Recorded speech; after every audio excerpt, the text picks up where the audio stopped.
Okay, well, good evening, everybody. I'm sorry it's only me doing this talk tonight. Unfortunately, Judy England, who was going to be my partner in this talk, has been taken ill, so I'm going to do my best to do her part as well. So we're going to talk about a little bit about assessing hydro-ecology and the response to change in abstraction.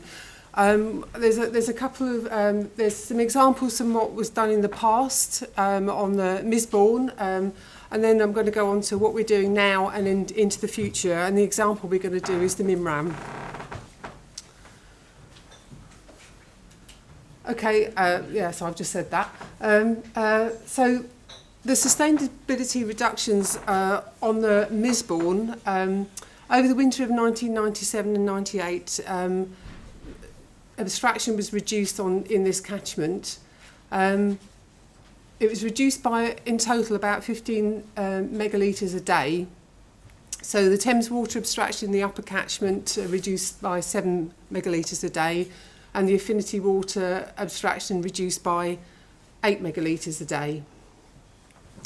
And this little graph, this is a bit of work I did a few years ago.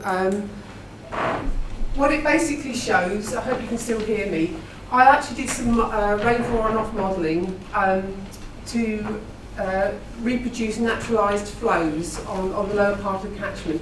So this first graph is before the reduction in abstraction. So you can see this top line here, the green one, is the naturalised flows, or the modelled naturalised flow for this catchment. And the dark blue line is the actual flows in the catchment. So you can see they're quite a bit below, and what's particularly interesting is this what's called the Q5. Q5 means that 5% of the time the flow is that or greater, so it's a high flow. And you can see that it's way down. In fact, it's about half, according to the comparison with the modelled naturalised flow. So that's what it looked like before the abstraction was reduced, and this is what it looked like afterwards. So again, if you look at this end of the scale, this is the Q5, and we're up to about 80% now. So it showed that the reduction of abstraction did seem to be having quite a considerable effect, particularly on the high flow ends, and that's the end that actually drives all the morphological processes.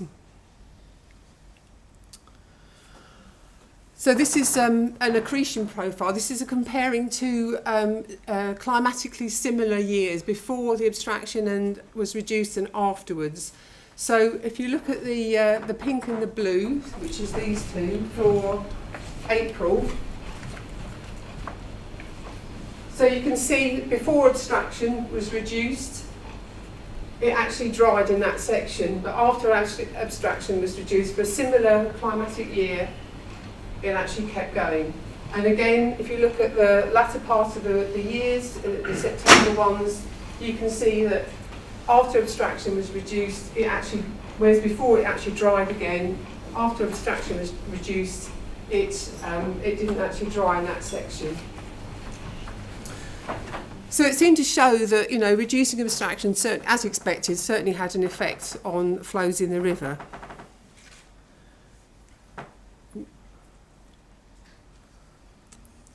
So the ecological responses, in the upper reaches, there was a high diversity in the Winterbourne section.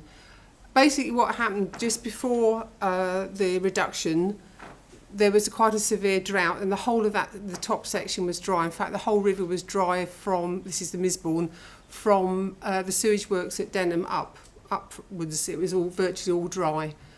So the first thing that happened when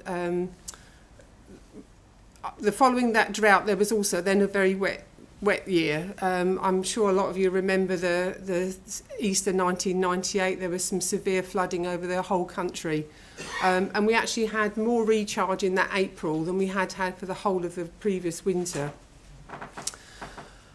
All that heavy rain, flow returned to the top of the section, and you got the return of more unusual species. There were some very unusual and rare beetles that returned, and then when the flow became, in later years, where the flow returned to that section more often, you got a much more typical ephemeral ecology up there. In the middle reaches, again, just before the abstraction reduction, the whole section was dry, so there really wasn't much in the river. Once it returned, again, once there was a sort of good flow through that section, the actual ecology returned quite quickly within sort of 18 months, except for the fish. They were struggling because there's lots and lots of weirs on that river, as there are on most of the chalk streams around here. And it was very hard, they couldn't get up over those weirs, so the fish didn't recover. In the lower reaches, as I said, it was dry virtually down to Denham Sewage Works just before the reduction happened due to drought.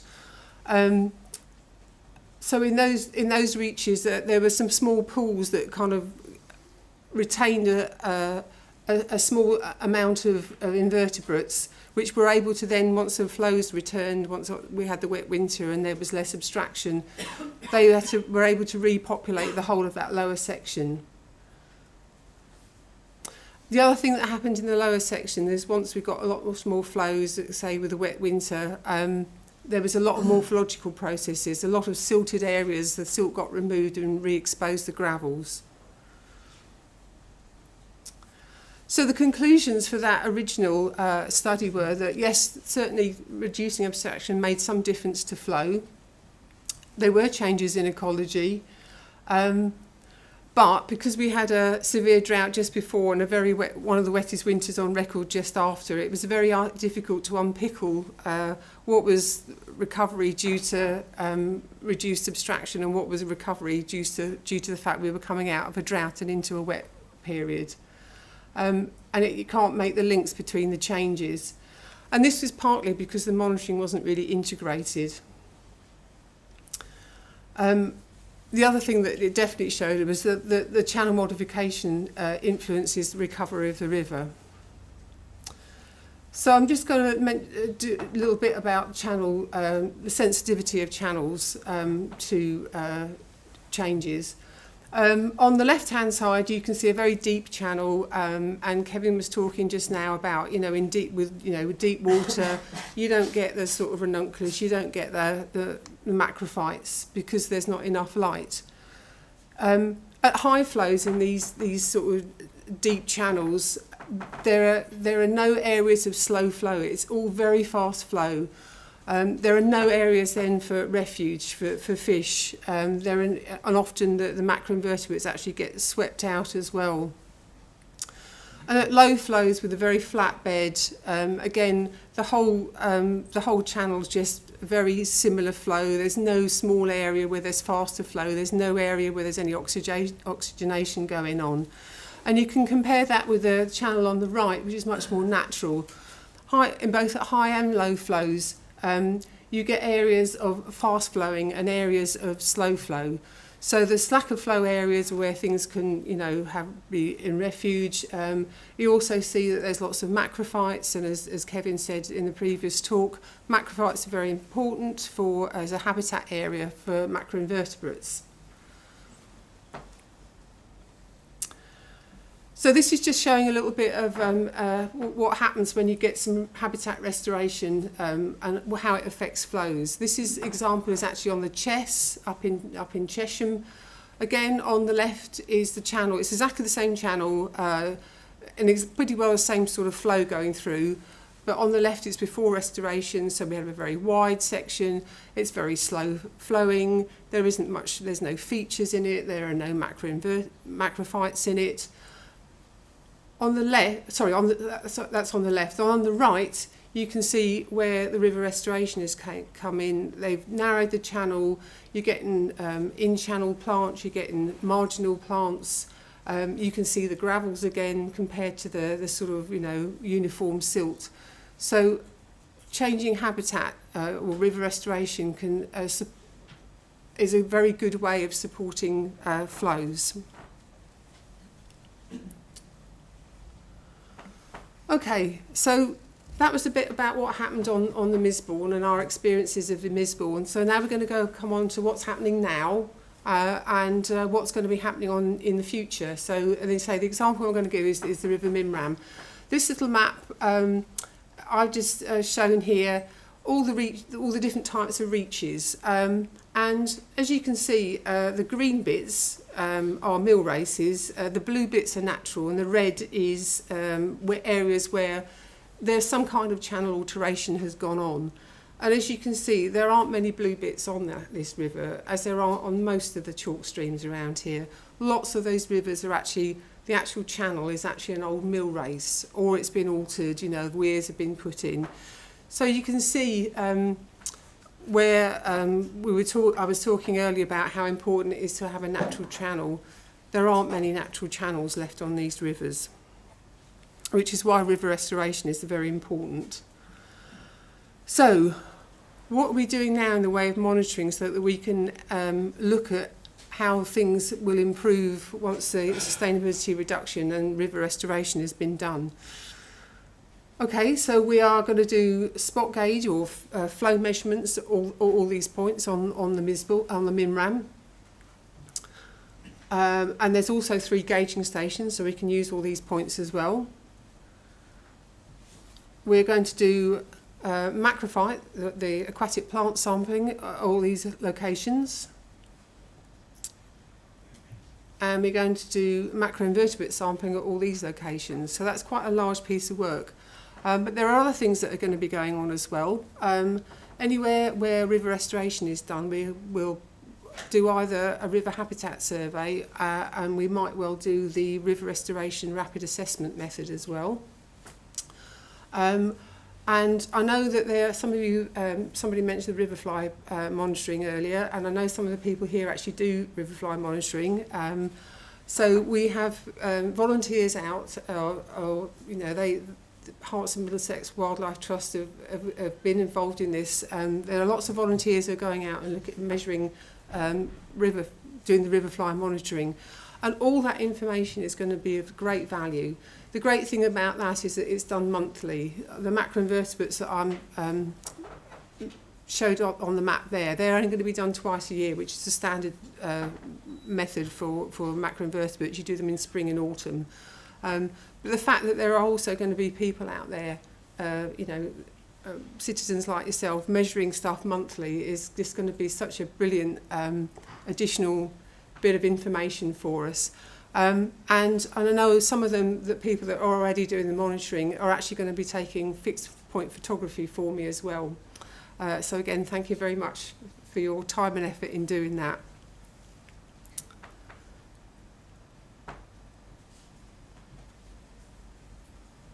So the baseline monitoring has already started. We've already had the first lot of macrophyte surveys done. The sustainability reduction on the Mimram will be in the pumping station near Welling. The current licensed abstraction is 9.09 megalitres a day. It will reduce to 5.6 megalitres a day from April 2015, and then the licence will be revoked, so it will be switched off in 2018. So the monitoring is going to continue right through to 2020. So we are, we've started early so that we've started to collect the baseline data, and we're going to go right through till it's been switched off for a couple of years. We're also hoping to do, along with a lot of other people, Herts and Middlesex Wildlife Trust amongst them, there are lots of people, Chilton's Chalk Stream are doing it as well. There are a lot of us out there starting to do this river restoration work. So because at the end of the 2020, we'll be looking at analysing all this monitoring data to see what has improved in terms of the habitat, the flow, the morphology, and the aquatic species in terms of numbers and diversity. And we want to try and determine the difference between what's improved as a result of sustainability reduction and what's improved as a result of the river restoration work, which is why there's such a huge scattering of monitoring points that we're doing. So in the future, as I say, we're going to be assessing flows and groundwater levels. And we want to know, has there been an increase in flow as a result of reduction in abstraction? So we'll be looking at comparing similar hydrological years, and we'll be using the spot gaugings and the gauging station information. We also want to know, has there been increase in groundwater levels, and again looking at comparable years, and we've also got a number of observation boreholes where we're installing loggers, so we'll be using that data for that. We're going to be looking at, has there been a change in the cross-section due to the sustainability reductions? In other words, has the increased flow given the river enough power to start the morphological processes? And we'll be using velocity panels. So when the macroinvertebrate samples are taken, they're also going to do measure the velocity across the river as well. So we're going to use those velocity panels. We can also use the velocities that are got from the spot gaugings, and we're going to use fixed point photography. Has there been a change in cross-section where river restoration has been done? So again, we'll be looking at velocity panels and spot gaugings, fixed point photography, and the RRC rapid assessment and river habitat surveys if we do them. Has there been a change in substrate due to the sustainability reductions? We're going to use things like the macroinvertebrate sampling and the macrophyte sampling to do that. And has there been changes in substrate due to river restoration? Similar sort of thing. In assessing the ecology, we want to know, has there been change in the habitat due to the sustainability reductions? Things like river habitat survey will give us that kind of answer. The fixed point photography will certainly help with that. Has there been habitat change due to river restoration? Similar thing, and again we'll use river habitat survey or the River Restoration Centre rapid assessment method. And has the ecology responded to change? So there are a number of indices, biotic indices, such as the life scores from the invertebrates, that you can use to look at this, and looking at the species composition and habitat preferences. So as I said, there's an awful lot of work being done, and not only the sustainability reduction but river restoration as well. But there are of course a number of uncertainties as far as river restoration is concerned. Number one is, will we get the agreement from the landowner? It's absolutely paramount. If the landowner isn't on board, then these sort of changes aren't going to happen. Will we get the agreement and support of the local residents? A lot of you are local residents who live near the river, are interested in the river, but some of you might have a slightly different interest in the river. Someone that wants it to be as a natural a chalk stream as possible might want something done slightly different to someone who likes it for the fish. Some people like weirs because they like to see, they hear the noise of the water tumbling over. But of course fish can't get up over the weirs. So as I say, sometimes there's, we need to get the agreement and support of the locals, and we all need to agree what we want to do. Will we get the necessary consent from the Environment Agency and the local authorities? With the weeds that Kevin mentioned earlier, the word flooding was mentioned as well. And I know a couple of people have come up to me when they've heard that one of the pumping stations was being switched off, concerned that they might get flooded as a result of the pumping station being switched off. And obviously, when you do this type of river, particularly the river restoration work, anything that you do to the river, you need consent from the agency, and often they will ask for you to do a flood model, which are very expensive, by the way. But it's something that we have to address, and it's something that we're going to have to deal with. Obviously, we are at the mercy of the weather. 2012 was quite an interesting year weather-wise, and there was a sort of national scheme going on for with the rivers trusts. They'd all had a lot of money from DEFRA to do restoration work, and they really started to struggle to start this work off because of the wet conditions. I think they've all managed to catch up now, but we are at the mercy of the weather. Heritage issues. A classic example that I can think of is in Hemel Hempstead. If any of you know Hemel Hempstead,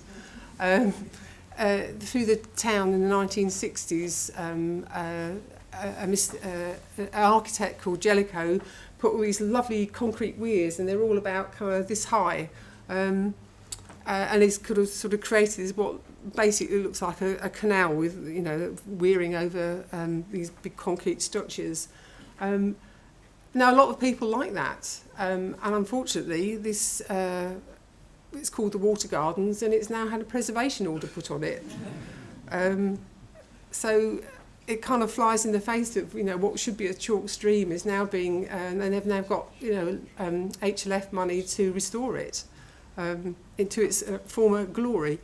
Yeah, so, you know, heritage issues, sometimes weirs, they might be very ancient weirs, and, you know, are we going to be allowed to just take them out? If it's a mill, does the mill owner want us to take it out? Possibly not.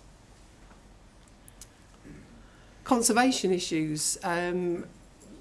Kevin earlier was talking about tree shading and how you want to try and, you know, reduce some of the tree shading to allow the macrophytes to grow.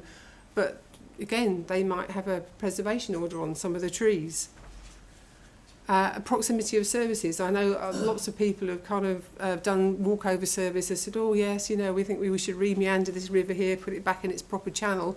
And then you find out that there's a large sewer pipe that's running right along the river, and it's just not going to happen. However, by working together, I think we can do this. And I'm really keen to get started on these local rivers. So, are there any questions?